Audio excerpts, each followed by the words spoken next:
Hello well hello welcome back my YouTube family and student. तो कैसे हो आप सभी? आई होप आप सभी बहुत अच्छे से होंगे और कर रहे होंगे आप सभी अपनी बहुत अच्छी तैयारी। तो स्वागत है आप सभी का आपके पहले यूट्यूब चैनल जड़ तक पर। अब होगी तैयारी हमारी जीत की। मैं आप सभी की दोस्त सफीला राजपूत आप सभी का स्वागत करती हूँ आप सभी के प्यारे यूट्यूब प्लेटफॉर्म पर। तो कैसे हैं आप सभी? तो आप सभी के लिए बहुत बहुत सॉरी, क्योंकि 2 दिन से हमारी क्लास नहीं चल पा रही थी बिकॉज मेरी तबीयत बहुत ज़्यादा ख़राब थी। मैंने सुबह वाले सेशन में बताया था कि मेरे से मतलब इतना बड़ी तबीयत ख़राब था कि मुझसे बोला नहीं जा रहा था। लेकिन अब आपकी क्लास कंटिन्यू वे में चलेगी। अगर थोड़ा बहुत मेरी तबीयत ऊपर नीचे होती है तो मैं आपको इन्फॉर्म करके बता दूंगी। तो चलिए, जैसे कि आप सभी को पता है शाम के बच्चों के यहाँ 6, शाम के बच्चों के अच्छे हैं, यानी कि आपको पता है कि यूपी पुलिस कांस्टेबल री एग्जाम 2024 प्रीवियस ईयर जो क्वेश्चन बैंक है टॉप 50 क्वेश्चन हम आपके लिए लेके आते हैं सामान्य दिन के, रोज शाम 6 बजे। आज जो हमारा टेस्ट पेपर है ये तीसरे नंबर का टेस्ट पेपर होने वाला है। ये हमने आपके सामने यूथ कंपटीशन टाइम की सीरीज चलाई हुई है, यानी कि काफ़ी अच्छी ये यूथ कंपटीशन की सीरीज चल रही है आपके लिए। इसमें हम आपके लिए क्या है, बहुत सारे आपको टॉप 50 क्वेश्चन की फॉर्म में बहुत सारे टेस्ट पेपर देने वाले हैं। कहने का मतलब है कि 2 टेस्ट पेपर हम कर चुके हैं। अगर आप पहली बार चैनल से जुड़े हैं तो प्लीज़ जा करके आप इसको सेशन को दोनों कंप्लीट कर लीजिएगा और परिवार का हिस्सा बन जाइएगा। चैनल को सब्सक्राइब करना, बेल आइकन को प्रेस करना और चैनल को सपोर्ट और प्यार करना आपके ही क्षेत्र में आता है। तो उस सभी का ध्यान रखते हुए आपको ये सब चीज़ें अपने आप से करते हुए चलना है। तो चलिए स्टूडेंट, मैं आप सभी को लेकर चलती हूँ टेस्ट सीरीज पर। सबसे पहले टेस्ट सीरीज पर हम आपको स्क्रीन पर क्वेश्चन आपको दिखाई देने लगे होंगे। मेरा बस इतना कहना है कि क्वेश्चन को आपको बहुत अच्छे से सोच समझकर, और जब आप इसको समझ लें तब आपको आंसर करना है। जल्दीबाजी नहीं करनी है, क्योंकि ये जो हम तैयारी करने हैं, जीत की तैयारी कर रहे हैं, इसके बाद आपको सिर्फ क्वेश्चन प्रैक्टिस करना है और जाकर सीधा अपने एग्जाम में जैसे ताबड़तोड़ आपको बारिश करनी है अपने आंसर की, कि को पेपर भी कहे कि पढ़ने वाले ने कितनी तैयारी की है। ठीक है, तो उसी तरीके से आपको पढ़ना है, लिखना है और क्वेश्चन को बनाते हुए चलना है। तो चलो, इंट्रोडक्शन तो ज़्यादा बड़ा नहीं करना है क्योंकि आप सब मेरा परिवार है। तो थोड़ा बहुत अगर आपको मैं बात बता देती तो आपको सुन लेना है। अब हम मेरा पूरा फोकस रहेगा सवाल पर, कंटेंट पर, और आपका फोकस रहेगा क्वेश्चन पर, और जो मैं कंटेंट आपको बताऊँ उसको सुनने पर और नोट डाउन करने पर। तो पहला क्वेश्चन आप सभी के सामने आ गया है। क्वेश्चन को पढ़ना और पढ़ने के बाद उसका आंसर देना। प्रायद्वीपीय भारत की द्वितीय बृहत्तम बेसिन कौन सी है? यानी कि जो प्रायद्वीपीय भारत है, दूसरा सबसे बड़ा नदी बेसिन कौन सा है वही आपको बताना है। गोदावरी बेसिन है, कावेरी बेसिन है, कृष्णा बेसिन है, ये पेरियार बेसिन है। तो आप बताएंगे क्वेश्चन नंबर पहले का सही आंसर वो हो जाएगा कृष्णा बेसिन। ऑप्शन नंबर के बी, ऑप्शन नंबर के सी, ये हमारे क्वेश्चन का राइट आंसर हो जाएगा, क्योंकि प्रायद्वीपीय भारत की जो द्वितीय बृहत्तम यानी बड़ा बेसिन नदी है वो हो जाएगी कृष्णा नदी। आपको पता होगा कृष्णा नदी पर आपको नागा अर्जुन सागर बांध परियोजना भी मिलेगी। तो आपको ये भी याद रखना है, नागा अर्जुन सागर बांध परियोजना अगर पूछे तो आप बताएंगे कृष्णा नदी पर। कृष्णा नदी जो है आपको पता होगा आंध्र प्रदेश में बहती है। गोदावरी नदी का उद्गम भी आपको पता होगा, गोदावरी, कावेरी, ये सब क्या है, दक्षिणी भारत की नदियां हैं। और प्रायद्वीप जो पेरियार सागर परियोजना है ये केरल में है, आपको पता होगा। कावेरी कुर्ग जिला कर्नाटक से निकलती है और गोदावरी नदी महाराष्ट्र से निकलती है। तो आपको ये भी पता होना चाहिए कि उद्गम क्षेत्र कहाँ पर है और कौन कौन से राज्य में ये पड़ती है। चलिए बढ़ते हैं अपने सेकंड क्वेश्चन की तरफ। सेकंड क्वेश्चन आप सभी के सामने है। सेकंड क्वेश्चन पर ध्यान से पढ़ना है, पढ़ के इसको उत्तर देना है। क्वेश्चन नंबर 2 है कि भारत का national atlas and thematic mapping organisation किस स्थान पर है? भारत का national atlas and thematic mapping organisation किस स्थान पर है, किस स्थल पर है?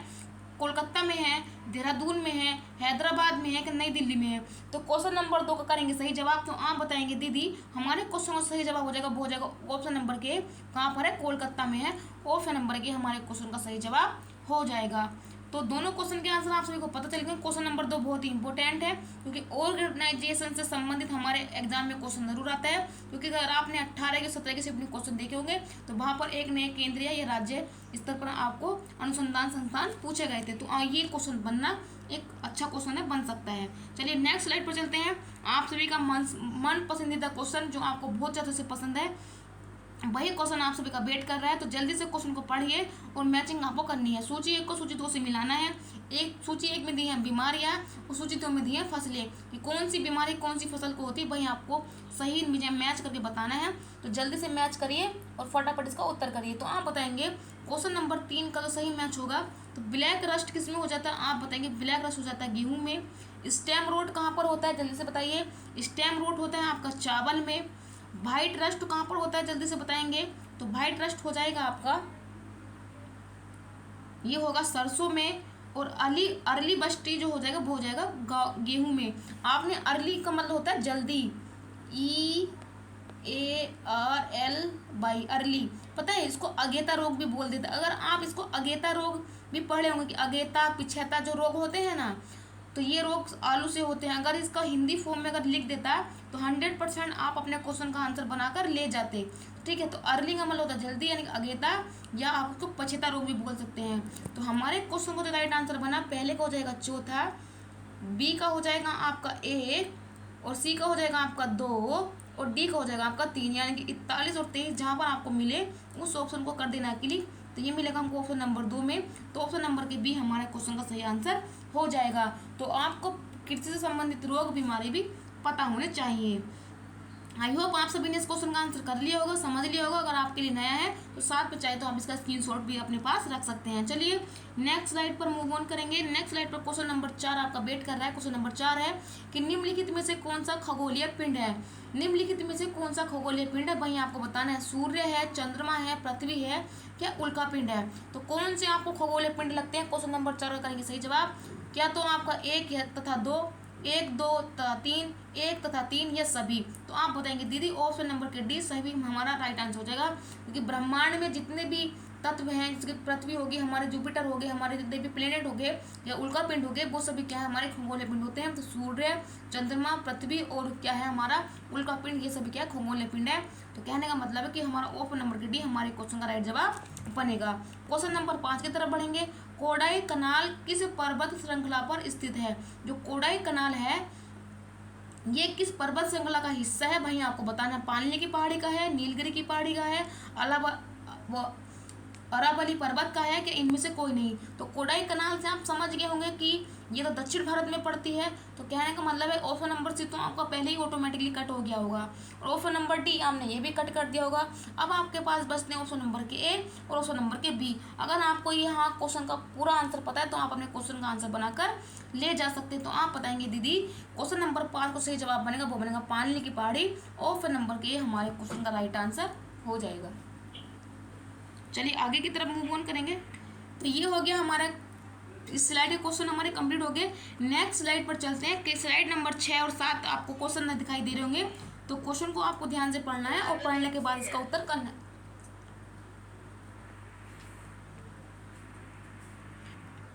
अब क्वेश्चन नंबर 6 आप सभी को दिखाई दे रहा हो। क्वेश्चन नंबर 6 को पढ़िए और पढ़ने के बाद इसका आंसर करेंगे कि क्षेत्रफल के अनुसार भारत का विश्व में कौन सा स्थान है। यानी कि अगर आप क्षेत्रफल के अकॉर्डिंग भारत का विश्व में कौन सा स्थान रखता है अकॉर्डिंग टू एरिया, तो वही आपको बताना है। तीसरा रखता है, 5वां रखता है, 7वां रखता है, 8वां रखता है। मुझे पता है कि ये सब आपके लिए एकदम रसगुल्ला क्वेश्चन है। 100% बच्चे सभी इस क्वेश्चन का आंसर सही करने वाले हैं। अगर जिसने भी ये गलती की ना, तो गलती नहीं, उसको कहते हैं ना कि जानबूझकर पैर पे कुल्हाड़ी मारना, वो गलती होगी। तो आप बताएंगे दीदी क्षेत्रफल के आधार पर भारत का विश्व में कौन सा स्थान है, 7वां स्थान है। क्योंकि 32,87,263 वर्ग किलोमीटर क्या भारत का क्षेत्रफल है। इस अनुसार क्या भारत विश्व में अपना 7वां स्थान रखता है। लेकिन जनसंख्या के मामले में भारत विश्व में पहला स्थान रखता है। अब आप देख लीजिएगा, जनसंख्या हमारे विश्व में पहले नंबर पे है और क्षेत्रफल के अकॉर्डिंग हम 7वें नंबर पे है। कहने का मतलब है कि जनसंख्या हमारे यहाँ हमारे जो है भारत में जनसंख्या का दबाव ज़्यादा है, क्षेत्रफल कम है। इसलिए भारत में रेलवे स्टेशन पे देख लो, सड़कों पे देख लो, हॉस्पिटल में देख लो, मॉल में देख लो, जहाँ भी आप देखोगे ना वहाँ पर आपको भीड़ भीड़ भीड़ ही नजर आएगी।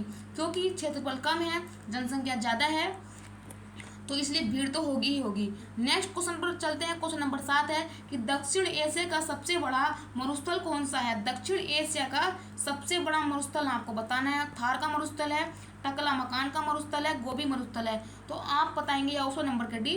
तो जल्दी से क्वेश्चन नंबर 7 का करेंगे राइट आंसर। तो आप बताएंगे दक्षिण एशिया में क्या है, गोबी जो थार का मरुस्थल है ये सबसे बड़ा मरुस्थल है। ऑप्शन नंबर के हमारे सवाल का सही आंसर हो जाएगा। अगर मैं आपसे पूछूं कि थार का मरुस्थल कहाँ आता है, तो आप बताएंगे थार का मरुस्थल आता है हमारे इंडिया में। अगर मैं पूछूं इंडिया में कहाँ, तो आप बताएंगे दीदी राजस्थान में ये आता है। तो ये तो हो गया आपकी इन्फॉर्मेशन। अगर मैं आपको बता दूं कि तकला मकान कहाँ है, तो आप बताएंगे दीदी चीन में है। अगर मैं आपसे पूछूं गोबी मरुस्थल ये ठंडा मरुस्थल है, लेकिन ये चीन और मंगोलिया की सीमा पे है, चीन और मंगोलिया की सीमा पर है आपको। तो आपको ये भी पता होना चाहिए। आई होप आप सभी को ये सवाल अच्छा लगा होगा और सभी ने अपना सवाल बहुत अच्छे से करा होगा। मुझे उम्मीद है कि आप सभी बहुत अच्छी तैयारी कर रहे हैं और सारे के सारे क्वेश्चन आप बनाकर ले जा रहे हैं।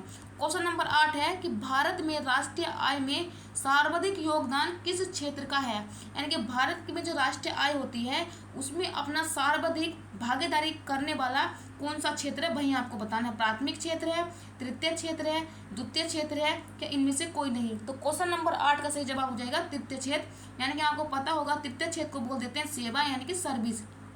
आप कहेंगे दीदी हमको ये समझा दीजिए, तो चलिए हम आपको समझा देते हैं। देखिए जो प्रथम क्षेत्र होता है जिसको आप प्राइमरी सेक्टर बोलते हैं, जो भी चीज़ें हमें कृषि से संबंधित होगी ना, वो सभी हमारी चीज़ें प्राथमिक क्षेत्र के अंदर आएंगी, यानी कि प्राइमरी सेक्टर में आएंगी।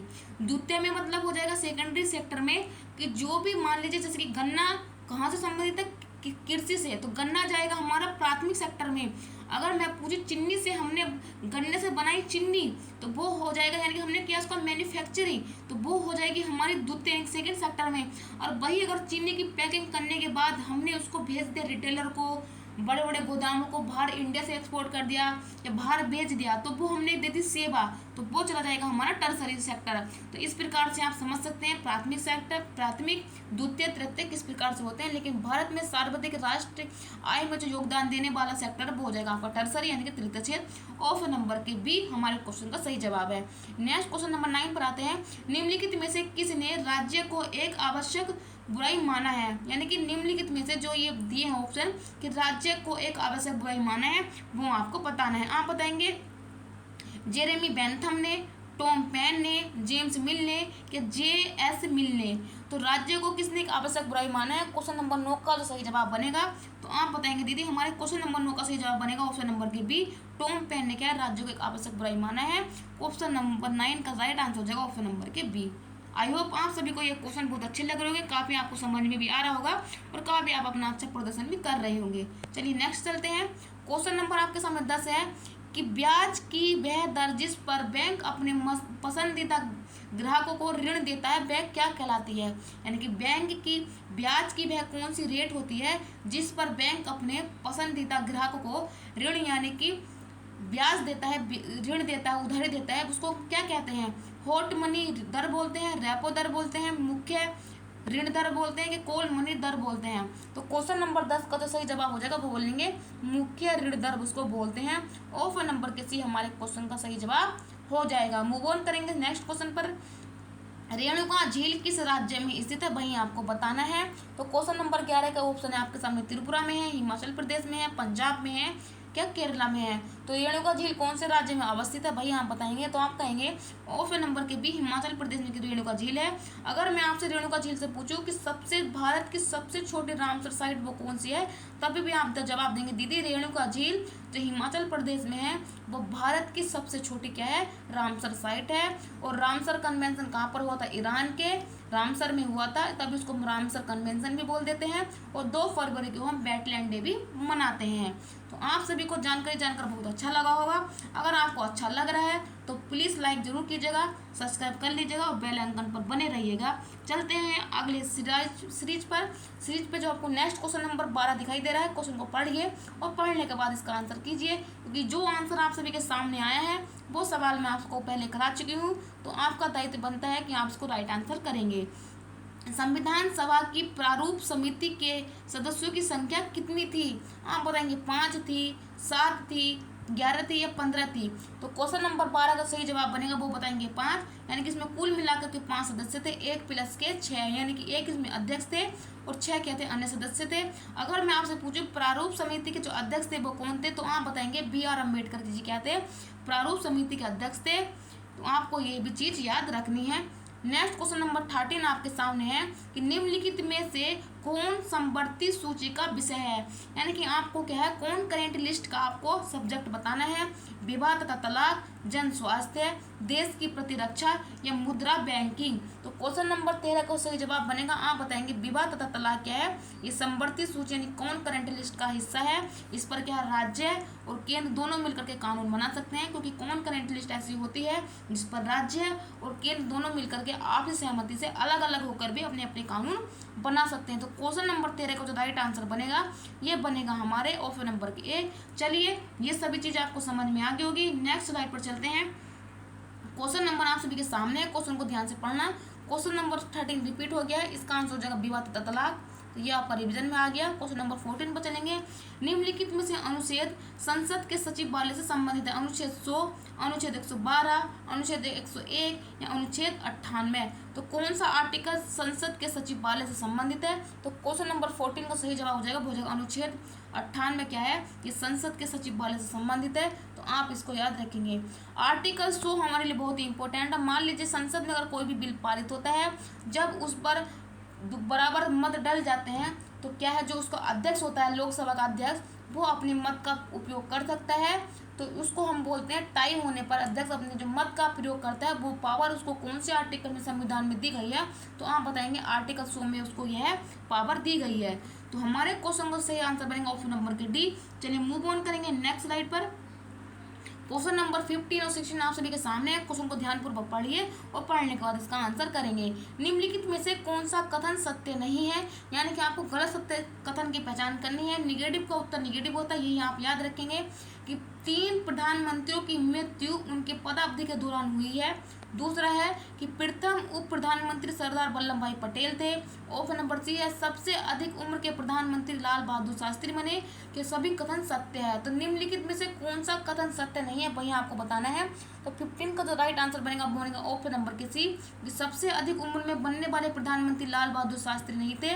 आप बताएंगे दीदी जब ये नहीं थे तो कौन थे, आप बताएंगे मोरारजी देसाई सर्वाधिक उम्र में बनने वाले क्या थे, प्रधानमंत्री थे। तो हमारे क्वेश्चन का जो गलत आंसर बना है वो बना ऑप्शन नंबर के सी, क्योंकि निगेटिव का उत्तर हमेशा निगेटिव होता है, पॉजिटिव का उत्तर हमेशा पॉजिटिव होता है। ये बात मैंने आपको कई बार समझा दी है और आपने ये बातों को बहुत ध्यान से अपने कान में सिंबा कर रखा होगा, यानी कि कहते हैं ना गीठ मार के रख लीजिए, तो वो आपने रखा होगा।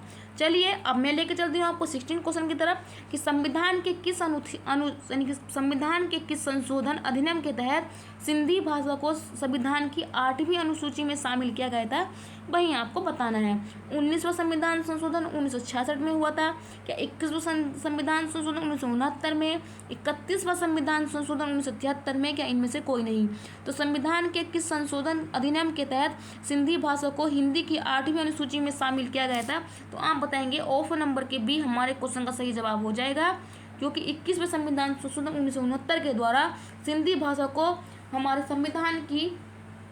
संविधान में क्या है 15वें नंबर की भाषा के रूप में जोड़ा गया था, जो अनुसूची 8 में क्या है वर्णित भाषाओं का वर्णन है, जो हमारे संविधान में दर्जा प्राप्त भाषाएं हैं। अगर मैं आपसे पूछूं कि मूल संविधान में कितनी भाषाएं थी, तो सभी स्टूडेंट बताएंगे दीदी मूल संविधान में कुल 14 भाषाएं थी, लेकिन 3 अमेंडमेंट के द्वारा क्या है भारत में 8 संविधान की भाषाएं बाद में जोड़ी गई है। मिलाकर के टोटल मिलाकर के हमारे संविधान में 22 भाषा इस प्रकार हमारे संविधान के अंदर मान्यता प्राप्त है। स्टूडेंट अगर आप सभी को मैं एक बात बोलूँ तो आप सुन लीजिएगा कि देखिए, अगर आपको संविधान संशोधन से क्लास करनी है, अगर आप भूल रहे हैं, आपको रिवीजन करना है, तो प्लीज़ चैनल पर जाकर संविधान संशोधन की क्लास कर लीजिएगा। मैंने पहला संविधान संशोधन से लेकर जो नवीनतम संविधान संशोधन 106 नंबर का हुआ है, जिसको नारी बंधनम अधिनियम भी कह देते हैं, वो सब मैंने आपको कराया फुल डिटेल के साथ। और मैंने आपको ये भी बताया कि आप किस संविधान संशोधन को किस प्रकार याद कर सकते हैं, वो भी मैंने आपको वहाँ पर डिस्कस किया है। अगर आप चाहें तो आप वो क्लास कर सकते हैं, आपके लिए बहुत ही फायदेमंद होगी। चलिए नेक्स्ट क्वेश्चन पर आ जाते हैं। क्वेश्चन नंबर 17 आप सभी के सामने है कि राज्यसभा के सभापति एवं उप सभापति से संबंधित अनुच्छेद कौन सा है। राज्यसभा के सभापति और उप सभापति से संबंधित आर्टिकल आप सभी को बताना है। आर्टिकल 74, आर्टिकल 79, आर्टिकल 80 या आर्टिकल 89। तो क्वेश्चन नंबर 17 का सही जवाब हो जाएगा वो हो जाएगा ऑप्शन नंबर के डी। आर्टिकल 89 क्या है, हमारे क्वेश्चन का सही जवाब हो जाएगा। आर्टिकल 89 के अंदर राज्यसभा के सभापति और उप सभापति का क्या है वर्णन दिया गया है। तो क्वेश्चन नंबर 17 का जो राइट आंसर बनेगा ऑप्शन नंबर के डी होगा। क्वेश्चन नंबर 19 आप सभी के सामने है कि निम्न में से किस राज्य में विधानसभा चुनाव में पहली बार इलेक्ट्रॉनिक वोटिंग मशीन यानी कि ईवीएम का प्रयोग किया गया था? केरला में, मध्य प्रदेश में, दिल्ली में, क्या पश्चिम बंगाल में? तो क्वेश्चन नंबर 18 का जो सही जवाब बनेगा आप बताएंगे केरला में सबसे पहले ईवीएम मशीन का उपयोग किया गया था। अगर आपसे ईवीएम की फुल फॉर्म पूछेगा तो आप बता सकते हैं इलेक्ट्रॉनिक वोटिंग मशीन, ये हमारे इसकी फुल फॉर्म हो जाएगी। और 18 का जो राइट आंसर बनेगा वो बनेगा केरला, ऑप्शन नंबर के ए राइट आंसर हो जाएगा। मूव ऑन करेंगे 19 क्वेश्चन पर। विधान परिषद में सदस्यों की कम से कम कितनी संख्या होती है? यानी कि जो काउंसिल परिषद होती है उसमें सदस्यों की मिनिमम संख्या कितनी होती है वही आपको बताना है। 30, 40, 50 या 60। तो क्वेश्चन नंबर 19 का जो राइट आंसर हो जाएगा तो आप बताएंगे काउंसिल परिषद में कम से कम सदस्य की संख्या होनी चाहिए, वो कितनी होगी? 40 हो सकती है। लेकिन स्टूडेंट मैं आपको बता दूं इसमें भी कुछ अपवाद हैं। चलिए ये तो आपको क्वेश्चन के आंसर पता चल गए होंगे। अगर आपको स्क्रीनशॉट लेना है तो जल्दी से स्क्रीनशॉट कर लीजिए। मैं आपको कुछ डिटेल बताने जा रही हूँ। देखिए क्योंकि कुछ आपको अपवाद भी मिलेंगे, जैसे कि मैं लिख रही हूँ मिस गोवा, आप लिख लीजिए कि इससे आप याद रखेंगे मिस गोवा।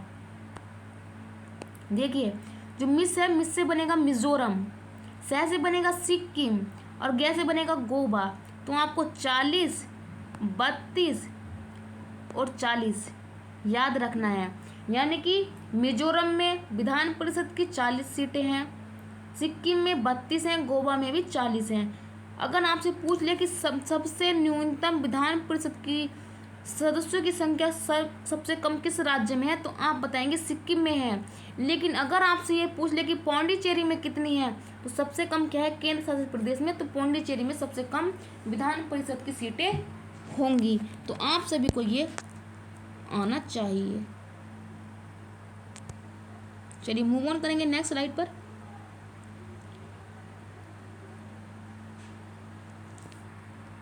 वो गलती से मैंने आपको बता दिया वे विधान परिषद से संबंधित नहीं है, ये विधान परिषद से संबंधित होगा। विधान परिषद तो आपको पता होगा कि विधान परिषद जो है ये कुल 6 राज्यों में अवस्थित है। केरल ये हो जाएगी, तमिलनाडु में, उत्तर प्रदेश में, बिहार में, कर्नाटक में, तमिलनाडु में, आंध्र प्रदेश में और आपको तेलंगाना में ये मिलेगी। तो विधान परिषद में मिनिमम सदस्यों की संख्या 40 होती है। सॉरी वो मैंने आपको गलती से बता दिया है, वो किसी और चीज़ की सीटें थी, मैं आपको कंफर्म करके बता दूंगी। लेकिन क्वेश्चन नंबर 19 का जो राइट आंसर बनेगा वो बनेगा आपका 40। वो भी मैंने आपको सही बताया था, लेकिन वो कोई सी और चीज़ की मैंने आपको सीटें बता दी है। उसका क्वेश्चन आएगा तब मैं आपके सामने डिस्कस करूंगी। लेकिन क्वेश्चन नंबर 19 का जो राइट आंसर बनेगा बनेगा 19। आप याद रखिएगा वर्तमान में विधानसभा कितने राज्यों, विधान परिषद कितने राज्यों में, तो आप बताएंगे 6 में थी, 6 में है। पहले एक जम्मू कश्मीर में थी, लेकिन जम्मू कश्मीर को जब कुछ सबसे उसका केंद्र शासित प्रदेश का दर्जा दे दिया गया है, राज्य का दर्जा, तब से क्या है उसकी विधान परिषद क्या है वहाँ से खत्म हो गई है। चलिए मूव ऑन करेंगे नेक्स्ट स्लाइड पर। मतलब गलती से मेरे माइंड में वो आ गया, लेकिन वो उससे संबंधित नहीं था। क्वेश्चन नंबर 20 है कि निम्नलिखित में से किस मुगल सम्राट को 2 बार अभिषेक हुआ है? जहांगीर का, औरंगजेब का, शाहजहां का, हुमायूं का? तो हम बताएंगे क्वेश्चन नंबर 20 का सही आंसर हो जाएगा औरंगजेब का जो है 2 बार राज्याभिषेक हुआ है। ऑप्शन नंबर के भी हमारे क्वेश्चन का राइट जवाब हो जाएगा। आपका फिर से फेवरेट सवाल आपसे की स्क्रीन पर है, सूची 1 को सूची 2 से मिलाना है। यानी कुछ तरफ आपको शासक दिए हैं, उनके द्वारा बनवाई गई कुछ फेमस इमारतें या उनके द्वारा किए गए कुछ कार्य को सूची नंबर 2 में दिया है। कौन सा सही है वही आपको बताना है। सबसे पहले आपको देखिए, आपको पता होगा कि शेरशाह सूरी ने एक ग्रांड ट्रंक रोड बनाई थी जिसको हम जीटी रोड बोल देते हैं। तो सड़क याद हम किसको कहा जाएगा? शेरशाह सूरी को। तो डी को मिलाएंगे पहले से। तो आप देख सकते हैं डी का पहला कहाँ पर है, तो पहले में नहीं है और डी में नहीं है, तो ये तो होगी हमारे क्वेश्चन गलत। अब चलते हैं ए और बी में। अकबर ने क्या है, अकबर के टाइम में आपको पता है आईन अध्यायशाला पद्धति की शुरुआत की गई थी। तो ए का हो जाएगा 3, तो ए का 3 किस में आप बताएंगे? सी में। तो क्वेश्चन नंबर 21 का तो राइट आंसर बन जाएगा ऑप्शन नंबर के सी। मोहम्मद बिन तुगलक के द्वारा ने प्रतीक मुद्रा का प्रचलन किया था और इल्तुतमिश में क्या है, चहलगानी अमीर था, सदस्य था। तो ऑप्शन नंबर 21 का जो राइट आंसर बनेगा 3, 4, 2, 1 हमारे क्वेश्चन का राइट आंसर बन जाएगा। इस प्रकार से भी अपने क्वेश्चन को आप एलिमिनेट ऑप्शन को कर सकते हैं और आप सटीक उत्तर पर जल्दी से जल्दी पहुंच सकते हैं। चलिए मूव ऑन करेंगे नेक्स्ट स्लाइड की तरफ। स्लाइड पर 22वां क्वेश्चन आप सबके सामने है कि राजस्व प्राप्ति की जब्ती प्रणाली निम्न में से किसके शासनकाल में प्रचलित थी? अकबर के, औरंगजेब के, बाबर के शेरशाह सूरी के? तो राजस्व प्राप्ति की जो जब्ती प्रणाली थी वो किस शासन किस शासक के शासनकाल में प्रचलित थी? तो क्वेश्चन नंबर 22 का सही जवाब बनेगा वो बताएंगे अकबर के शासनकाल में क्या प्रचलित थी। ऑप्शन नंबर के हमारे क्वेश्चन का सही जवाब बन जाएगा। क्वेश्चन नंबर 23 की तरफ चलेंगे कि विजयनगर आने वाले प्रमुख विदेशी यात्रियों में निम्नलिखित में से कौन पुर्तगाली का नहीं था? तो आप बताएंगे। चलिए क्वेश्चन नंबर 23 की तरफ बढ़ते हैं। क्वेश्चन नंबर 23 आप सभी के सामने है कि विजयनगर आने वाले प्रमुख विदेशी यात्रियों में निम्नलिखित में से कौन सा पुर्तगाली नहीं था? वहीं आपको बताना है। निकोलो कोंटी था, या नुनीस था, क्या डोमिंगो पायस था, कि बारबोसा था? तो पुर्तगाली यात्री कौन सा नहीं था वहीं आपको बताना है। तो क्वेश्चन नंबर 23 का देंगे सही जवाब। तो आप बताएंगे जो निकोलो कोंटी या पोंटी था, पोंटी भी कहीं कहीं लिखा हुआ था है, तो ये क्या था, ये पुर्तगाल का ना होकर के ये कहाँ था, इटली का राजकुमार था। कहाँ का था? इटली का राजकुमार था, यानी कि यात्री था। और ये क्या है, विजयनगर साम्राज्य में आने वाला प्रमुख विदेशी यात्री भी रहा है। और कहाँ का शासक था? इटली का था। तो पुर्तगाली नहीं था तो इटली का था, यानी कि डोमिंगो पायस, नुनीस और बारबोसा क्या थे, इटली के थे। तो आप ये भी सॉरी पुर्तगाल के, तो आप ये याद रखेंगे। और निकोलो कोंटी कहाँ का था? इटली का था। आप सभी इसको क्वेश्चन को याद रखेंगे। चलिए मूव ऑन करेंगे नेक्स्ट स्लाइड पर। क्वेश्चन नंबर 24 आप सभी के सामने है कि निम्नलिखित में से कौन सा कथन सत्य नहीं है, वहीं आपको बताना है, यानी कि आपको गलत कथन की पहचान करनी है। ऑप्शन नंबर ए है कि जैन धर्म में आत्मा की मान्यता नहीं है। ऑप्शन नंबर बी है महावीर की पत्नी का नाम यशोदा था। क्वेश्चन नंबर 24 आप सभी के सामने है। ऑप्शन आपको बताने हैं। ऑप्शन नंबर सी आपके सामने है कि जैन धर्म ईश्वर में मान्यता नहीं है। ऑप्शन नंबर डी है कि जैन धर्म के 22वें तीर्थंकर पार्श्वनाथ थे। तो आपको बताना है कौन सा कथन सत्य नहीं है, वहीं आपको उत्तर देना है। तो क्वेश्चन नंबर 24 का जो सही आंसर बनेगा आप बताएंगे दीदी, जो जैन धर्म के जो 22वें तीर्थंकर थे वो क्या पार्श्वनाथ ही नहीं थे। तो ऑप्शन नंबर के जो हमारा राइट आंसर बनेगा वो बनेगा ऑप्शन नंबर का डी, क्योंकि जो तीर्थंकर थे पार्श्वनाथ ये कौन से थे, 23वें तीर्थंकर थे। और 24वें तीर्थंकर कौन थे, महावीर स्वामी जी। तो आपको गलत कथन आपने पहचान लिया है और क्या इसका राइट आंसर बन सकता था वो भी आप सभी को पता चल गया है। चलिए क्वेश्चन नंबर 25 की तरफ बढ़ेंगे कि मगध महाजनपद की राजधानी निम्नलिखित में से कहाँ थी? पाटलिपुत्र पटना में थी, वैशाली में थी, गया में थी, कि राजगृह में थी? तो मगध महाजनपद की राजधानी कहाँ पर स्थित वहीं आपको बताना है। तो क्वेश्चन नंबर 25 का जो राइट आंसर बनेगा आप बताएंगे कहाँ पर थी, राजगृह में थी। ऑप्शन नंबर के डी हमारे क्वेश्चन का सही आंसर बनेगा। चलिए नेक्स्ट क्वेश्चन पर मूव ऑन करेंगे। क्वेश्चन नंबर 26 है कि सैंधव सभ्यता में प्रचलित जो स्थल था चंद्रहुदड़ो वो किस नदी के किनारे स्थित था वहीं आपको बताना है। सिंधु नदी के किनारे था, रावी नदी के था, मादर नदी के थे, क्या सतलुज नदी के था?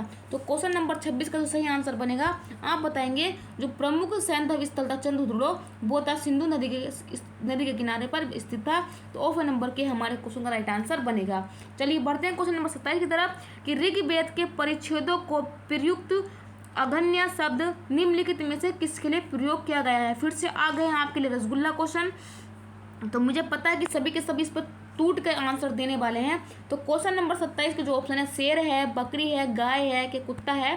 तो आप बताएंगे अगन्य शब्द जो है वो गाय के लिए यूज किया गया था, जिसको अगन्य शब्द का मतलब होता था कि हत्या करने योग्य नहीं। तो वो हो जाएगा गाय। ऑप्शन नंबर के सी हमारे क्वेश्चन का राइट आंसर बनेगा। आगे की तरफ मूव ऑन करेंगे। क्वेश्चन नंबर 28 है कि प्रथम बांग्ला समाचार पत्र जो राजनीति से जुड़ा था वह कौन सा था? बंगाली था, बंगाल गजट था, समाचार दर्पण था, क्या सोम प्रकाश था? तो क्वेश्चन नंबर 28 का जो राइट आंसर हो जाएगा आप बताएंगे जो सोम प्रकाश था इस वर्जन विद्यासागर का, ये सर्वप्रथम बंगाली भाषा में समाचार पत्र था और ये राजनीति से जुड़ा हुआ भी क्या था, प्रथम बांग्ला समाचार पत्र था। और इसके संपादक कौन थे? तो आप बताएंगे इस वर्जन विद्यासागर। ऑप्शन नंबर के डी क्वेश्चन नंबर 28 का राइट आंसर है। क्वेश्चन नंबर 29 आपके सामने है कि निम्नलिखित में से सबसे पहले आंदोलन से संबंधित घटना हुई थी। ऑप्शन नंबर ए है स्वाधीनता दिवस की घोषणा, ऑप्शन नंबर बी है नमक सत्याग्रह, या सविनय अवज्ञा आंदोलन, या प्रथम गोलमेज सम्मेलन। तो क्वेश्चन नंबर 29 का जो राइट आंसर हो जाएगा वो हो जाएगा स्वाधीनता दिवस की घोषणा। ऑप्शन नंबर के ए ये हमारा राइट आंसर हो जाएगा। तो हमारा आप क्वेश्चन का राइट आंसर मिल गया होगा। तो नेक्स्ट स्लाइड पर मूव ऑन करेंगे। सॉरी कुछ बच्चे आ गए थे तो इससे तुम्हारा क्लास मुझे रोकना पड़ा।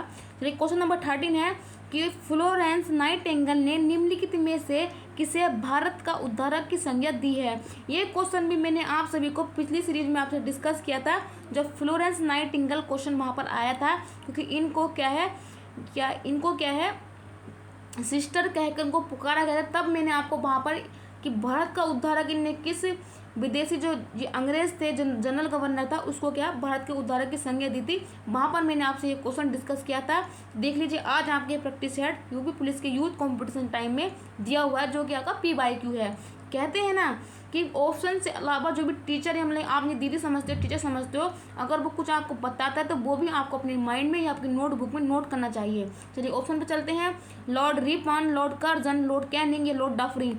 तो नाइटिंगेल के द्वारा भारत का उद्धारक की संज्ञा किसको दी गई थी? तो आप बताएंगे ऑप्शन नंबर के लॉर्ड रिपन को क्या है, भारत के उद्धारक की संज्ञा फ्लोरेंस नाइटिंगेल को दी गई थी। ऑप्शन नंबर के हमारे क्वेश्चन का राइट आंसर हो जाएगा। क्वेश्चन नंबर 31 है कि निम्नलिखित में से कौन सा उपकरण ध्वनि ऊर्जा को इलेक्ट्रॉनिक ऊर्जा में परिवर्तित कर देता है, यानी कि आपको क्या है, साउंड जो एनर्जी है कन्वर्ट टू इलेक्ट्रिक एनर्जी में कौन करता है, वही आपको बताना है। ग्रामोफोन करता है, लाउड स्पीकर करता है, डायनोमा करता है, कि विद्युत मोटर करता है। तो क्वेश्चन नंबर 31 का जो राइट आंसर बनेगा वो बनेगा ऑप्शन नंबर के ए, माइक्रोफोन आपके क्वेश्चन का राइट आंसर है।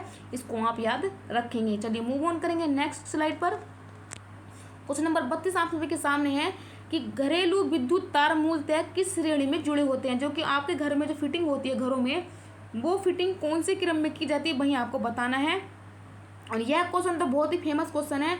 अगर आप UP TET, S TET, Bihar S TET या आप कोई भी टेट देते हैं, अगर आप साइंस ग्रुप से है तो ये क्वेश्चन वहाँ पर 100% बनता है।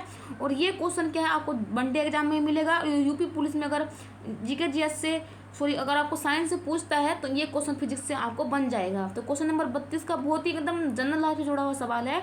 जो घरेलू घरों में जो विद्युत लाइट फिटिंग की जाती है वो किस क्रम में की जाती है, श्रेणी क्रम में, समांतर क्रम में, या BA दोनों में, या प्रत्येक कमरे के अंदर श्रेणी तथा समांतर क्रम लगा हुआ होता है।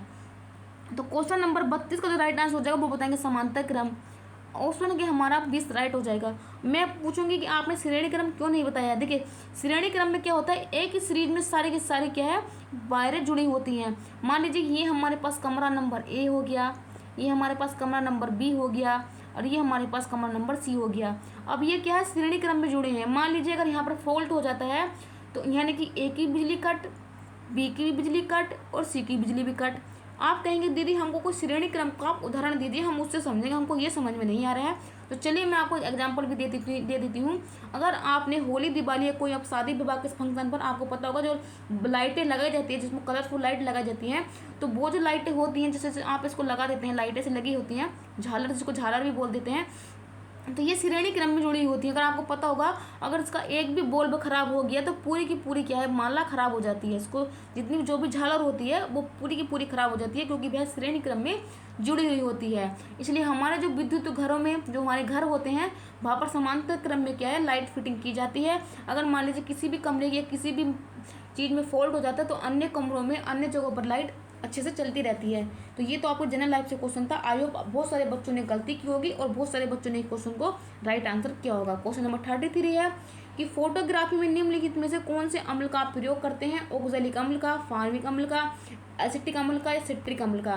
तो आप बताएंगे जो आप फोटोग्राफी में यूज होने वाला अम्ल का नाम क्या हो जाएगा, वो बताएंगे ऑक्जेलिक अम्ल। अगर मैं आपसे पूछूं कि ऑक्जेलिक अम्ल हमको किस से प्राप्त होता है, तो आप बताएंगे टमाटर, पालक और एक अरबी जिसको हम घुइयाँ बोल देते हैं, उससे भी आपको ऑक्जेलिक अम्ल की प्राप्ति होती है।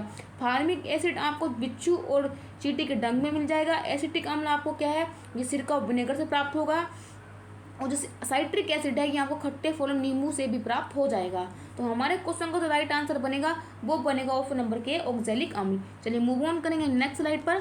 क्वेश्चन नंबर 34 आप सभी के सामने है कि निम्न तापी इंजनों में अनुप्रयोग निम्नलिखित में से किसमें किया जाता है। जो निम्न तापी इंजन होते हैं उनका अनुप्रयोग निम्नलिखित में से किसमें किया जाता है। क्वेश्चन नंबर 34 का जो ऑप्शन है, रॉकेट में, परमाणु भट्टी में, तुषार मुक्त शीतलक होते हैं उनमें, क्या अधिचालकता विषयक अनुसंधानों में।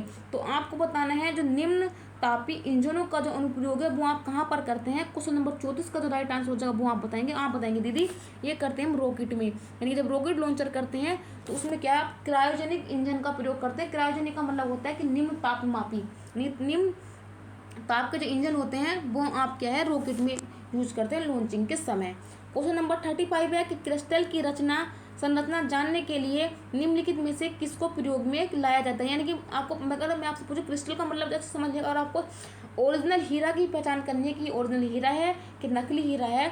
अगर आपको उसकी जान पहचान करनी है तो आपकी कौन सी किरणों का आप यूज करेंगे कि आप पता लगा लें कि हाँ ये असली हीरा है कि नकली हीरा है। क्रिस्टल का मतलब होता है किसी जैसे कि कोई माड़ी हो गया, कोई मोती हो गया, अगर आपको असली पहचान करनी है तो आप कौन सी किरणों का प्रयोग करेंगे?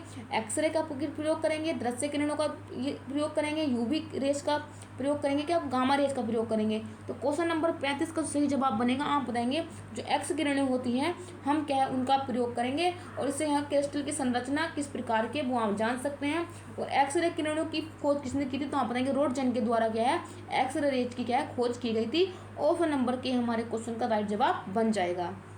नेक्स्ट क्वेश्चन की तरफ मूव ऑन करेंगे। क्वेश्चन नंबर 36 है कि जैव विविधता में अधिकतम संकट निम्न में से किससे होता है? प्राकृतिक निवास व वनस्पतियों के विनाश से, अनुपयुक्त कृषि क्रियाओं से, जलवायु परिवर्तन से, क्या जल प्रदूषण से? क्वेश्चन है कि जैव विविधता में अत्यधिक यानी कि हायर लेवल पर संकट किससे उत्पन्न होता है, वही आपको बताना है। तो क्वेश्चन नंबर 36 का जो राइट आंसर करेंगे आप बताएंगे दीदी ऑप्शन नंबर के हमारे क्वेश्चन का राइट आंसर हो जाएगा प्राकृतिक निवास और वनस्पतियों के विनाश से क्या है सार्वत्रिक जैव विविधता को सबसे ज्यादा संकट होता है। वैसे जो ऑप्शन में चारों दिए गए हैं उनसे क्या है जैव विविधता को संकट होता ही होता है। बहुत सारे बच्चों ने विकल्प ए बी सी भी लगाया होगा, लेकिन आपसे पूछा गया है अत्यधिक यानी कि बहुत बड़े लेवल पर जो जैव विविधता को संकट होगा वो प्राकृतिक निवास के विनाश से और वनस्पति के विनाश से होता है। इसलिए हमारा जो हम ऑप्शन के साथ जाएंगे ऑप्शन नंबर ए के साथ जाएंगे और हमारा क्वेश्चन नंबर 36 का राइट आंसर बनेगा ऑप्शन नंबर के ए बनेगा। क्वेश्चन नंबर 37 पर आते हैं कि विद्युत घंटी में कौन से सेल का उपयोग किया जाता है? वोल्टियर सेल का, लोक लांस सेल का, डेनियल सेल्स का, क्या सूक्ष्म सेल का? लोक लांस सेल बोलेंगे इसको, थोड़ा अजीब सा नाम है। तो जो विद्युत घंटी होती हैं आप कौन से प्रकार का सेल का यूज करते हैं? तो क्वेश्चन नंबर 37 का जो राइट आंसर बनेगा वो भी बनेगा ऑप्शन नंबर के क्वेश्चन नंबर 37 का राइट आंसर बनेगा ऑप्शन नंबर के बी बनेगा लोक ला सेंस लो लान सेंस सेल उसको बोलेंगे। तो क्या है विद्युत घंटी में प्रयोग किए जाते हैं। ऑप्शन नंबर के बी हमारे क्वेश्चन का राइट आंसर बनेगा। और ये प्राथमिक सेल नहीं है, ये आपके द्वितीयक सेल में आते हैं। और ये आपको पता होगा सेल दो प्रकार के होते हैं, विद्युत प्रथम सेल और द्वितीयक सेल। तो ये द्वितीयक सेल की कैटेगरी में आने वाला सेल है। ऑप्शन नंबर के बी आपको क्वेश्चन नंबर 37 का राइट आंसर है। मूव ऑन करेंगे नेक्स्ट स्लाइड पर। क्वेश्चन नंबर 38 है कि निम्नलिखित में से कौन सा समांग मिश्रण है जिसको हम होमोजीनियस मिक्सर का उदाहरण नहीं है वही आपको बताना है। चीनी का जलीय विलयन, हवा, कुहासा के सभी समांगी यानी होमोजीनियस मिश्रण है। ऑप्शन नंबर के डी। तो क्वेश्चन नंबर 38 का जो राइट आंसर बनेगा जल्दी से बताएंगे। 38 का राइट आंसर बनेगा जो कुहासा है ये क्या है होमोजीनियस यानी कि समांग मिश्रण नहीं है, ये एक विषमांगी मिश्रण है। ऑप्शन सी हमारे क्वेश्चन का राइट आंसर बन जाएगा। आगे आते हैं क्वेश्चन नंबर 39 पर। किस परमाणु के नाभिक की त्रिज्या लगभग कितनी होती है? मान लीजिए कि अगर आपको किसी की परमाणु की त्रिज्या नापनी है तो मिनिमम परमाणु की त्रिज्या क्या होती है वही आपको बताना है। 10 की घात माइनस के 6 मीटर, 10 की घात माइनस के 10 मीटर, 10 की घात माइनस के 20 मीटर के 10 की घात माइनस के 15 मीटर। तो आप बताएंगे क्वेश्चन नंबर 39 का जो राइट आंसर बनेगा वो हमारा बन जाएगा, जल्दी से बताएंगे। क्वेश्चन नंबर 39 का राइट आंसर बनेगा 10 की घात माइनस के 15 मीटर क्या है नाभिक, किसी भी नाभिक की लगभग क्या त्रिज्या हो सकती है। ऑप्शन नंबर के डी हमारे क्वेश्चन का राइट आंसर बनेगा। इसको फर्मी मीटर भी बोल देते हैं क्योंकि फर्मी ने ही क्या है परमाणु के नाभिक की त्रिज्या बताई थी। क्वेश्चन नंबर 40 है कि शरीर में रक्त के थक्के का पता लगाने के लिए निम्नलिखित में से किस समस्थानिक का प्रयोग किया जाता है? सोडियम 24 का, कोबाल्ट 60 का, आर्सेनिक 74 का, क्या फास्फोरस 32 का? तो आप बताएंगे रक्त जो शरीर में रक्त के जो थक्के होते हैं उनको पता लगाने के लिए किस समस्थानिक का प्रयोग करेंगे? तो क्वेश्चन नंबर 40 का जो राइट आंसर बनेगा वो बनेगा सोडियम 24 का प्रयोग किया जाता है। कोबाल्ट 60 का प्रयोग आपको पता होगा उसमें ट्यूमर कैंसर में किया जाता है, लेकिन हमारे क्वेश्चन का जो राइट आंसर बनेगा ऑप्शन नंबर के सोडियम 24 का प्रयोग करते हैं। चलिए नेक्स्ट क्वेश्चन पर चलेंगे। नेक्स्ट क्वेश्चन नंबर 41 है कि आधुनिक आवर्त सारणी में के आवर्तों में यानी कि बाएं से दाएं जाने पर निम्नलिखित में से किसका मान बढ़ता है? यानी कि आपको बाएं से दाएं चलना है, इस प्रकार से चलना है तो किसके आकार में वृद्धि होगी वही आपको बताना है। जो आवर्त सारणी में एक तो आप दाएं से बाएं चलते हैं, ऊपर से नीचे की तरफ चलते हैं, तो किसके आकार का मान बढ़ेगा वही आपको बताना है। अगर आपको या तो दाएं से बाएं पता होना चाहिए कि आपको लेफ्ट से राइट पता होना चाहिए। अगर आप एक को भी जानते होंगे तो इस क्वेश्चन का आप आंसर पता लगा सकते हैं। तो क्वेश्चन नंबर 41 का जो ऑप्शन है, परमाणु के आकार में वृद्धि होगी, विद्युत ऋणात्मकता में वृद्धि होगी, आयनन ऊर्जा में वृद्धि होगी कि निम्नलिखित में से कोई नहीं। तो किसका मान बढ़ेगा दाएं से बाएं चलने पर आधुनिक आवर्त सारणी में? तो क्वेश्चन नंबर 40 का जो राइट जवाब हो जाएगा वो हो जाएगा आयनन ऊर्जा में क्या वृद्धि हो जाएगी, क्योंकि दाएं से बाएं चलने पर आयनन जो ऊर्जा होती है उसमें वृद्धि हो जाती है। और अगर मैं आपको एक बता दूं, चलिए हम ऊपर से नीचे को याद कर लेते हैं। ऊपर से नीचे अगर हम किसी भी आवर्त में चलते हैं तो उसकी परमाणु त्रिज्या बढ़ती है, आयनन ऊर्जा में क्या है कमी होती है, विद्युत ऋणात्मकता भी कमी होती है, आप ये याद रखेंगे। लेकिन परमाणु के आकार में क्या वृद्धि होती है, आप इसको भी याद रखेंगे। आगे चलते हैं क्वेश्चन नंबर 42 की तरफ। क्वेश्चन नंबर 42 आप सभी के सामने है। क्वेश्चन नंबर 42 है कि निम्न में से खाने वाला सोडा का रासायनिक नाम क्या है, यानी कि जो खाने वाला सोडा होता है उसका रासायनिक नाम क्या है वो आप बताएंगे। NaCl है, NaHCO3, Na2CO3, 10H2O या NaOH। तो क्वेश्चन नंबर 42 का जो राइट आंसर हो जाएगा बताएंगे। जो खाने वाले सोडे का जो नाम होता है उसको क्या बोलते हैं आप बताएंगे। उसको बोलते हैं सोडियम बाइकार्बोनेट। ऑप्शन नंबर के भी हमारे क्वेश्चन का राइट आंसर हो जाएगा। अगर आपसे धावन सोडा पूछता तो होता है NaCO3, क्योंकि क्या था उसको सोडियम कार्बोनेट बोल देते हैं, लेकिन खाने वाले सोडे को बोलते हैं सोडियम बाइकार्बोनेट। तो आप कहेंगे दीदी इसमें तो हम कंफ्यूज हो सकते हैं, तो आप याद रखना जो बाई होती है कभी कभी क्या है, जो बाई को होती है वो खाना बनाने के लिए आती है, तो सोडियम बाइकार्बोनेट। आप इससे भी याद रख सकते हैं कि आप याद कर सकते हैं जब आप कहीं किसी पार्टी में दोस्त अगर खाना खाने जाते हैं तो खाना खाने के बाद बोलते हैं बाय बाय, ठीक है। तो आप ऐसे भी इसको याद कर सकते हैं, जैसे भी आप याद करना चाहिए कर सकते हैं, बट आपको एग्जाम में क्वेश्चन का आंसर बनना चाहिए। मूव ऑन करेंगे नेक्स्ट क्वेश्चन पर। एल्केन श्रेणी क्रम का सामान्य सूत्र क्या है? देखिए मैंने आपको एल्कीन, एल्केन और एल्काइन तीनों के श्रेणी के सामान्य सूत्र आपसे बताए हैं। अब मैं आपको सूत्र नहीं बताने वाली हूँ क्योंकि मैं पहले आपको डिस्कस कर चुकी हूँ, क्योंकि मैंने कहा है ना आपको सारी की सारी सीरीजें पूरी कंप्लीट तरीके से कर लेनी है, क्योंकि हर एक सीरीज के क्वेश्चन हर एक सीरीज से जुड़े हुए होते हैं। तो क्वेश्चन नंबर 43 का जो राइट आंसर बनेगा CnH2n+2, CnH2n, CnH2n-2 या CnH2n+1। तो क्वेश्चन नंबर 43 का जो राइट आंसर बनेगा आप बताएंगे CnH2n+2 क्या है, एल्केन श्रेणी का फॉर्मूला हो जाएगा। ऑप्शन नंबर के हमारे क्वेश्चन का राइट आंसर बनेगा।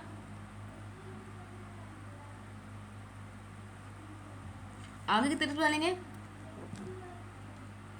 आगे क्वेश्चन नंबर 44 आप सभी के सामने है। क्रायोलाइट निम्नलिखित में से किस धातु का अयस्क है? एल्यूमिनियम का है, पोटास का है, मैग्नीशियम का है कि यूरेनियम का है? जो क्रायोलाइट है वो किस धातु का ओर है? तो क्वेश्चन नंबर 44 का आप मुझे आंसर करके बताएंगे। आप बताएंगे जो क्रायोलाइट है वो हमारे क्वेश्चन नंबर 44 का जो आंसर बनेगा वो क्या है, एल्यूमिनियम का अयस्क है। और बॉक्साइट भी किसका अयस्क है? आप बताएंगे एल्यूमिनियम का है। तो आप ये याद रखेंगे। आई होप आप सभी को ये क्वेश्चन का आंसर पता होगा। क्वेश्चन नंबर 45 है कि निम्नलिखित में से किसे कोशिका के अणुओं का यातायात प्रबंधक कहा जाता है? किसको आप ट्रैफिक पुलिस की संज्ञा कोशिका के किस अणु को देते हैं वही आपको बताना है। राइबोसोम को, माइटोकॉन्ड्रिया को, गोल्जी कॉय को या लाइसोसोम को? तो आप बताएंगे क्वेश्चन नंबर 45 को जो राइट आंसर बनेगा ऑप्शन नंबर के सी, गोल्जी कॉय जो हमारी कोशिका का अंग जो प्रमुख अंग होता है, अंगों में से एक होता है, इसको क्या है आप ट्रैफिक पुलिस की संज्ञा भी देते हैं। ऑप्शन नंबर के सी ये हमारे क्वेश्चन का राइट आंसर हो जाएगा। सुसाइडल बैग जो बैग होता है यानी कि जिसको आप क्या है आत्महत्या की थैली बोलते हैं, वो आप लाइसोसोम को बोलते हैं। माइटोकॉन्ड्रिया को क्या है आप कोशिका का पावर हाउस बोलते हैं। और राइबोसोम क्या है ये प्रोटीन का निर्माण करते हैं। तो ये हो गए हमारे कोशिका के प्रमुख अंग। क्या क्या इनका कार्य होता है वो भी मैंने आपको बता दिया है, लेकिन हमारे क्वेश्चन का जो राइट आंसर बनेगा ऑप्शन नंबर के सी, गोल्जी हो जाएगा। स्टूडेंट मैं आपसे कुछ मतलब 1 मिनट अपनी बात आपको बताना चाहती हूँ कि आप सभी को वो बातें पता होनी चाहिए क्योंकि आप मुझसे जुड़े हुए हैं। देखिए भारत में जो सनातन धर्म की जो आप संस्कृति मानते हैं उसमें क्या है, महिलाओं को ऊर्जा का, एनर्जी का, पावर का स्रोत कहा गया कि महिला क्या है एक शक्ति है, ऊर्जा है, पावर है। तो आप कहेंगे दीदी इसको साइंस ने किस प्रकार से डिफाइन किया है? क्योंकि क्या है साइंस और धार्मिक चीज़ें थोड़ी अलग अलग होकर चलती हैं, लेकिन सब लोग धार्मिक चीज़ों को ना मान करके साइंटिफिक चीज़ों पर ज़्यादा विश्वास करते हैं। तो देखिए माता और पिता के गुणसूत्रों से क्या एक बच्चे के बच्चा बनता है, यानी कि माता के अंडाणु से और पिता के स्पर्म से क्या है बच्चे का निर्माण होता है। तो बच्चे में जो 46 गुणसूत्र आते हैं वो माता पिता से मिलकर आते हैं। कहने का मतलब है कोशिका का जो पावर हाउस होता है माइटोकॉन्ड्रिया, माइटोकॉन्ड्रिया के पास खुद का डीएनए होता है, और जो माइटोकॉन्ड्रिया का जो डीएनए होता है ये हमको किससे मिलता है, पिता से मिलता है कि माता से मिलता है, ये मिलता है हमको माता से। इसीलिए क्या है, माता को यानी कि जननी को जो औरत है उसको क्या है, शक्ति का सोर्स कहा गया है। क्यों कहा गया है, इसको साइंस ने भी प्रूव कर दिया है। और भारतीय संस्कृति में, सनातन संस्कृति में अगर आप देखेंगे तो आपको भर भर के ये सवालों का जवाब आपको मिल जाएगा। तो ये क्वेश्चन आप सभी को पता होना चाहिए। आप भी अगर कहीं किसी से डिस्कस करेंगे, कहीं बताएंगे, तो आपको वो कहना चाहिए कि हाँ आपके पास एक सॉलिड न्यूज है जो आप वैज्ञानिक तौर पर भी इसको सेटिस्फाई कर सकते हैं और धार्मिक ग्रंथों के आधार पर भी आप इसको सेटिस्फाई कर सकते हैं।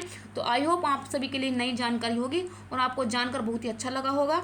मुझे विश्वास है कि आपको ये जानकारी काफ़ी अच्छी लगी होगी। चलिए नेक्स्ट क्वेश्चन नंबर 46 पर चलते हैं कि निम्नलिखित में से कौन सा कथन आरएनए से संबंध है।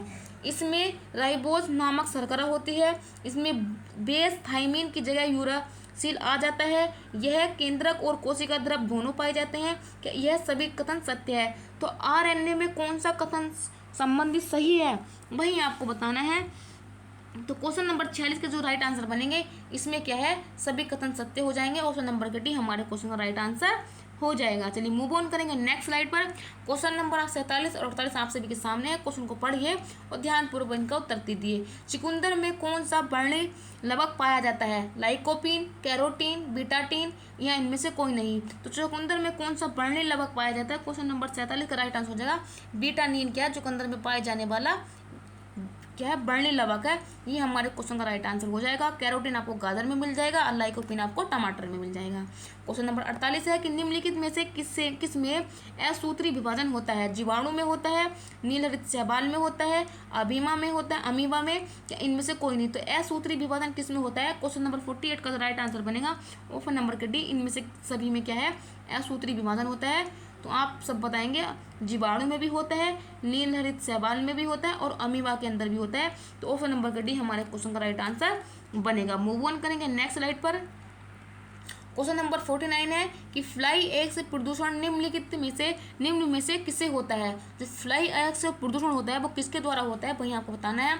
तेल शोधन के द्वारा, उर्वरक उद्योग से, खनन से, क्या ताप विद्युत संयंत्र से। तो फ्लाई एश जो प्रदूषण होता है किसके द्वारा होता है, तो 49 का राइट आंसर बनेगा जो ताप विद्युत संयंत्र होते हैं वहाँ से क्या है, फ्लाई एग्स क्या है, प्रदूषण फैलता है। आज का लास्ट क्वेश्चन, ये क्वेश्चन भी मैंने आप सभी को पिछली श्रृंखला में आप सभी के साथ डिस्कस किया था और काफ़ी डिटेल में मैंने आपको बताया था। अगर आपने वो क्लास बहुत ध्यानपूर्वक की होगी, अच्छे से पढ़ा होगा, तो आप इस क्वेश्चन का आंसर भी बहुत आसानी से बता सकते हैं। चलिए क्वेश्चन मैं आप सभी के सामने रखती हूँ। क्वेश्चन है कि चेरनोबिल दुर्घटना निम्न में से किससे संबंधित है। भूकंप से, बाढ़ से, नाभिक दुर्घटना से या महामारी से। तो आप बताएंगे नाभिक दुर्घटना से संबंधित क्या है, चेरनोबिल दुर्घटना है। और चेरनोबिल स्थान कहाँ पर है, यूक्रेन में। तो ये सभी मैंने आपको बताई थी। और चेरनोबिल दुर्घटना जो हुई थी वो 1986 में हुई थी, ये भी आप सभी को पता होगा। तो ये थे आज के हमारे youth competition UP police exam के टॉप 50 क्वेश्चन। मुझे उम्मीद है कि आप सभी ने बहुत अच्छे से 50 क्वेश्चन किए होंगे। अगर आप चैनल पर नए हैं, नए परिवार का सदस्य बने हैं, तो आप जाकर के दोनों के टेस्ट 1 टेस्ट 2 भी आप वहाँ पर देख सकते हैं, क्योंकि हर एक श्रृंखला के क्वेश्चन एक दूसरे श्रृंखला से जुड़े हुए होते हैं। आप सभी का चैनल पर जुड़ने के लिए बहुत बहुत धन्यवाद। जो स्टूडेंट पहले से जुड़े हैं उनके लिए भी बहुत बहुत धन्यवाद। प्लीज़ अपनी कंटिन्यूटी को बनाए रखना, चैनल को प्यार और सपोर्ट बनाए रखना। जितना बड़ा परिवार होगा उतनी अच्छी से अच्छी चीज़ें आपको सभी को दी जाएंगी। हम भी खुश रहेंगे, आप भी खुश रहेंगे। थोड़ी मेरी तबीयत खराब हो जाने के कारण आपकी क्लास बीच में ड्रॉप आउट कर दी गई थी, बट कोई नहीं, आपकी क्लास फिर से कंटिन्यू हो गई है। आपको असुविधा हुई उसके लिए मैं आपसे हाथ जोड़कर सॉरी बोलती हूँ। मिलती हूँ मैं आपसे अगले सेशन में इसी जोश इसी जुनून के साथ। आप सभी की दोस्त अभिलाषा राजपूत आप सभी को बहुत बहुत धन्यवाद करती है। रिजल्ट तक परिवार पर बने रहना है। आगे मिलती हूँ मैं नेक्स्ट सेशन में, तब तक के लिए थैंक यू सो मच।